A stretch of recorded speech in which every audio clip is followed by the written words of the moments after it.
of the proceedings. No. Leave the DPP to wait. Your Honor, the court believes that we are controlling the court while they are threatening the court. No, I see. No threat, Your Honor. No one has threatened this court. No one has threatened the court. He has come in. I think I didn't indicate at this point he has walked in. Your Honor, I was on my feet. Maybe Koran could indicate that my senior Ongondo Were is now present. Unless it's a senior counsel, Your Honor. No, I'm your senior. Senior counsel. Let's see. Your Honor, I'm on my feet, Your Honor. Yes, I will. I'm on my feet, Your Honor. Ongondo Were has just come in and found the proceedings ongoing, and I was making a submission.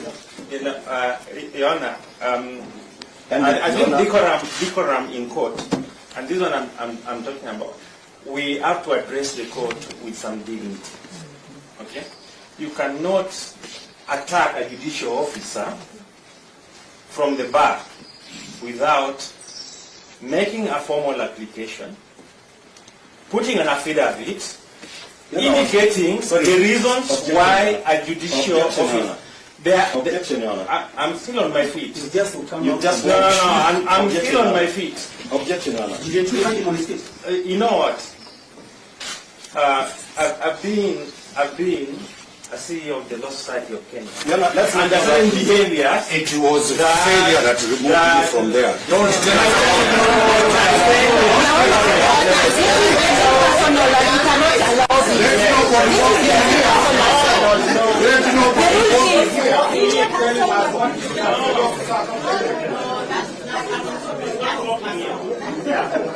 It's not walking in.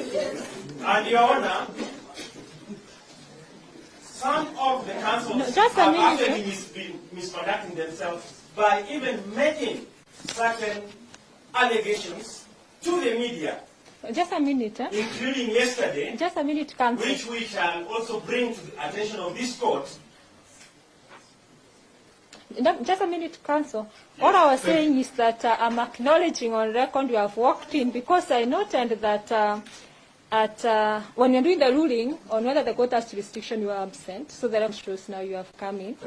But can we deal with what the court has made a ruling on? Even as you make, I never made any ruling. I never made any directions. It was just a request. Whether the two files can be heard, and then also to notify the respondent side that kindly don't take me the route of Aroko because we will deal with him when we get there. So I don't think I made any directions anywhere. So I don't know why you still want, you really want to bring Aroko here. Why?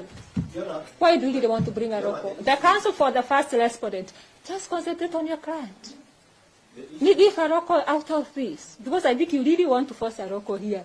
By any means. We are not forcing Aroko. Let's just deal with the first respondent. And I don't know the nexus between the first respondent and Aroko. Why don't we just deal with him?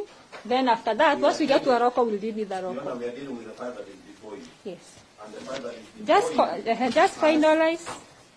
Has nexus to a file that is, again, going to come before you or any other officer. And that is the issue that we're saying of perceptions. And perceptions are very, very heavy to deal with, so that then the next question we'll ask, or the first response is asking, whether this court is going to be impartial in the decision that is going to render after all this has come to them. And you know, it being that this is not a court that is run by a sole judicial officer. There is another court. You have two courts here. Even when we are making this application, which has got no feet to stand on, kindly accord us latitude that we go before another judicial officer, that we will feel that is not biased,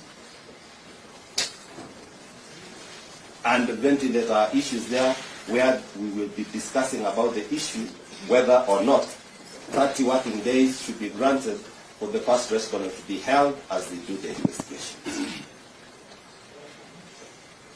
Because if again, as you do that examination, cross-examination, and internalize what we are saying, if the court again says there is no element of bias, that bias has in the perception, in the mind of the first respondent is there. So however nice the ruling is going to be, or even 10 days, or 2 days, 5 days, that will also not sit well with the first respondent. So kindly allow us to go to another judicial officer, we process our issues there.